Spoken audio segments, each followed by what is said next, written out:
Bonjour à tous. Je continue à vous partager des extraits du livre du cardinal Ratzinger, Foi chrétienne hier et aujourd'hui. Les autres affirmations de la troisième partie du symbole ne veulent être que des explicitations de la confession de foi fondamentale. Je crois en l'Esprit Saint. Ce développement se fait dans deux directions. Il y a d'abord la mention de la communion des saints qui ne se trouve pas dans le texte ancien du symbole de la ville de Rome, mais qui traduit bien une donnée de l'Église ancienne. Vient ensuite la mention de la rémission des péchés.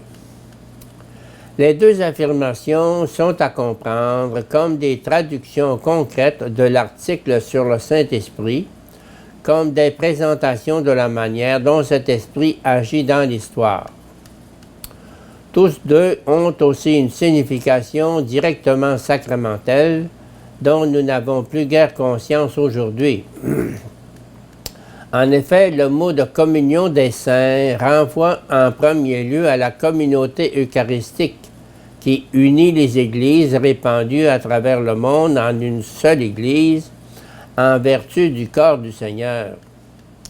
Le mot sanctorum des saints ne se rapporte donc pas primitivement à des personnes, mais signifie les dons sacrés, la réalité sainte qui est donnée à l'Église par Dieu dans la célébration eucharistique pour être le véritable lieu de l'unité.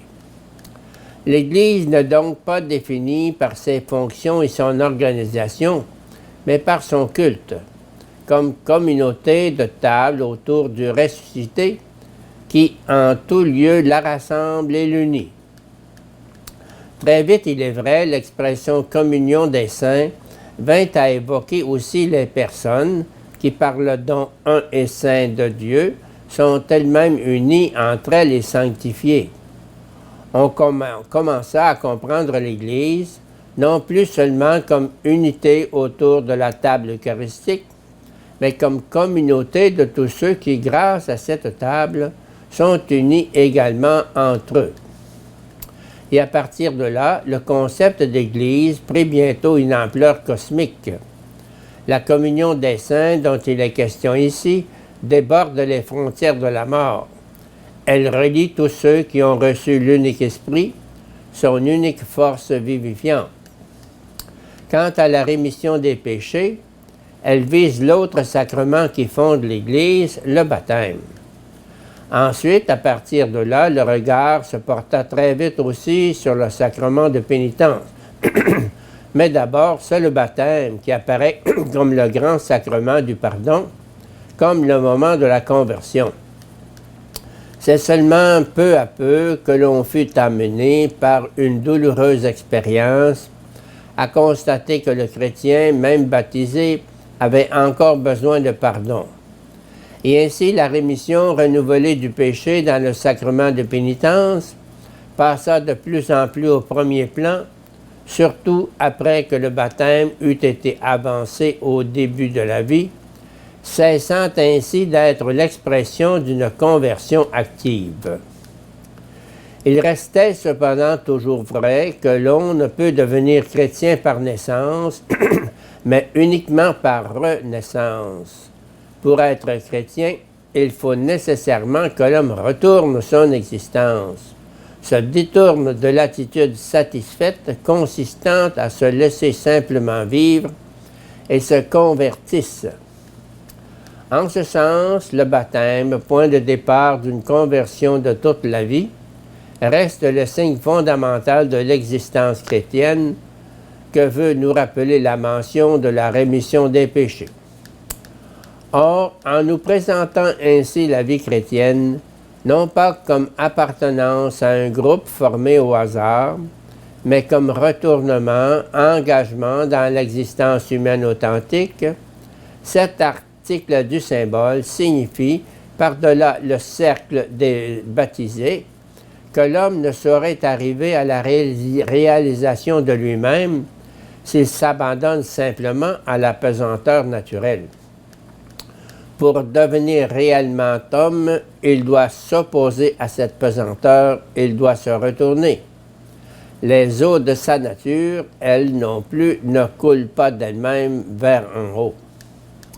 En résumé, nous pouvons constater que notre credo conçoit l'Église à partir du Saint-Esprit, comme le champ d'action du Saint-Esprit dans le monde. Concrètement, il la considère à partir des deux pôles du baptême, pénitence et de l'Eucharistie.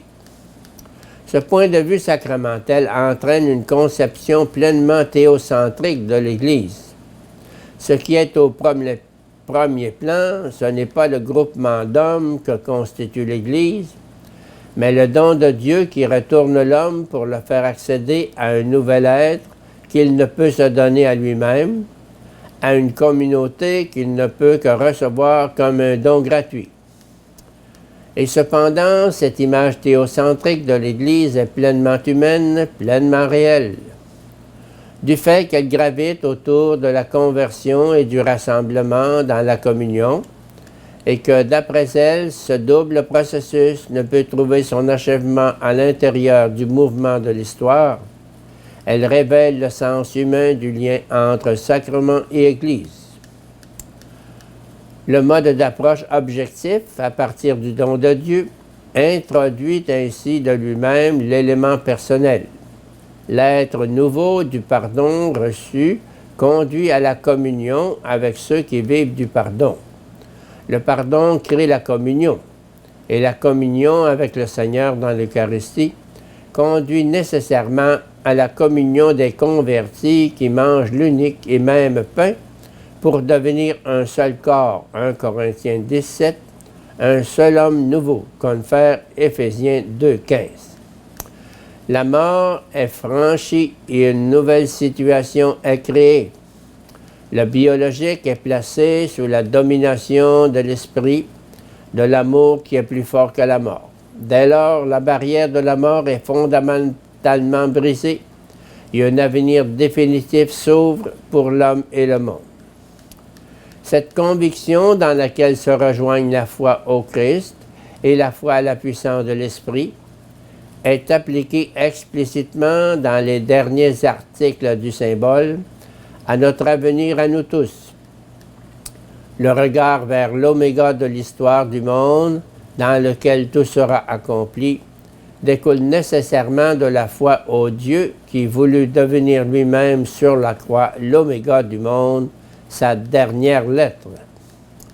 Dieu a fait ainsi de l'oméga son point, de sorte qu'un jour l'amour sera définitivement plus fort que la mort, et que de la complexification du bios grâce à l'amour naîtra la complexité définitive, la réalisation définitive de la personne et de l'unité, fruit de l'amour. Parce que Dieu lui-même est devenu ver de terre, parce qu'il est devenu la dernière lettre dans l'alphabet de la création, cette dernière lettre est devenue sa lettre, et ainsi l'histoire est ordonnée à la victoire définitive de l'amour. La croix est vraiment la rédemption du monde.